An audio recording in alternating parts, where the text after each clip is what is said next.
Hello everyone. ನಾವು ಗೋ native ಅಂತ ರೆಸ್ಟೋರೆಂಟ್ಗೆ ಮೊನ್ನೆ ಭಾನುವಾರ ಹೋಗಿದ್ವಿ. ನಾನು, ನಮ್ಮ ಹಸ್ಬೆಂಡು, ನನ್ನ ಮಗಳು. ತುಂಬ ದಿವಸದಿಂದ ಹೋಗಬೇಕು ಅಂದ್ಕೊಂಡು ಸರಿ ಅಂತ ಹೇಳಿ ಇವತ್ತು ಹೊರಟೇ ಬಿಡೋಣ ಅಂಥೇಳಿ ಹೊರಟ್ವಿ. ನೋಡಿ, ಅಲ್ಲಿ ನನ್ನ ಮಗಳು ನನ್ನ ಫೋಟೋ ತೆಗೆದ್ಲು. ಆಮೇಲೆ ನಾನು ನನ್ನ ಮಗಳಿಗೆ ವೆಲ್ಕಮ್ ಮಾಡಿ ಅಲ್ಲಿ ಒಂದು ರಾಗ ಅಂತ ಒಂದು ಶಾಪ್ ಇತ್ತು. ಅಲ್ಲೆಲ್ಲ ಥರ, ಅದು ಆಮೇಲೆ ಹೇಳ್ತೀನಿ.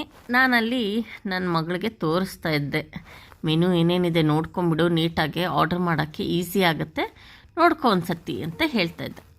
ಹೇಳಿ ಸರಿ ಅಂತೇಳಿ ಅದು ಏನಿದೆ ಶಾಪಲ್ಲಿ, ರಾಗ ಶಾಪಲ್ಲಿ ಏನಿದೆ ನೋಡೋಣ ಅಂತ. ಸೊ ಹೊಟ್ಟೆ ಬೇರೆ ತುಂಬ ಹಸಿತಾಯಿತ್ತು. ಸರಿ, ಎಷ್ಟೊತ್ತವರೆಗೂ ಆ ಶಾಪ್ ತೆಗ್ದಿರುತ್ತೆ ಅಂತ ಹೇಳ್ಬಿಟ್ಟು ಆ ಶಾಪ್ ಕೀಪರ್ಗೆ, ವೆಂಡರ್ಗೆ ಕೇಳ್ತಾಯಿದ್ದೆ. ಕೇಳಿ ಟೈಮ್ ನೋಡಿಬಿಟ್ಟು ಸರಿ ಫಸ್ಟು ಹೊಟ್ಟೆ ಪೂಜೆ ಮಾಡಿಕೊಂಡು ಆಮೇಲೆ ಇಲ್ಲೆಲ್ಲ ನೋಡೋಣ ಏನೇನು ಇಟ್ಟಿದ್ದಾರೆ ಅಂತ ಹೇಳಿಬಿಟ್ಟು ಮೇಲೆ ಹೋಗಿ ಕೂತ್ಕೊಂಡು ಆರ್ಡ್ರ್ ಪ್ಲೇಸ್ ಮಾಡೋಕ್ಕೆ ಒಂದಷ್ಟು ಟೈಮ್ ತೊಗೊಂಡು ಕೊನೆಗೂ ಆರ್ಡ್ರ್ ಪ್ಲೇಸ್ ಮಾಡಿದ್ವಿ. ಸೊ ಒಂದು ಥಾಲಿ, ಅಲ್ಲಿರೋ ಸ್ಪೆಷಲ್ ಆಗಿರೋದು ಇದೊಂದು ಥಾಲಿ ಆರ್ಡ್ರ್ ಮಾಡಿದ್ವಿ, which consist of veg biryani, jackfruit biryani ಇತ್ತು, ಯಮ್ಮಿ ಆಗಿತ್ತು. ಆಮೇಲೆ ಮ್ಯಾಂಗೋ ಲಾಮ್ಸು, ರಸಮು, ವೈಟ್ ರೈಸು, ವಡ ಇತ್ತು, ಬೇಳೆ ವಡ ಇತ್ತು. ಆಮೇಲೆ ರಸಗುಲ್ಲ ನೋಡಿ ಕಾಣಿಸ್ತಾ ಇದೆ ಅಲ್ಲ.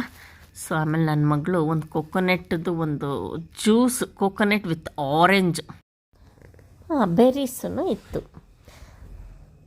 ಆಮೇಲೆ ಪನ್ನೀರ್ ಸುಕ್ಕ ಆರ್ಡ್ರ್ ಮಾಡಿದ್ವಿ, ಅದು ಫೋಟೋ ತೆಕ್ಕೊಳಕ್ಕಾಗಲಿಲ್ಲ.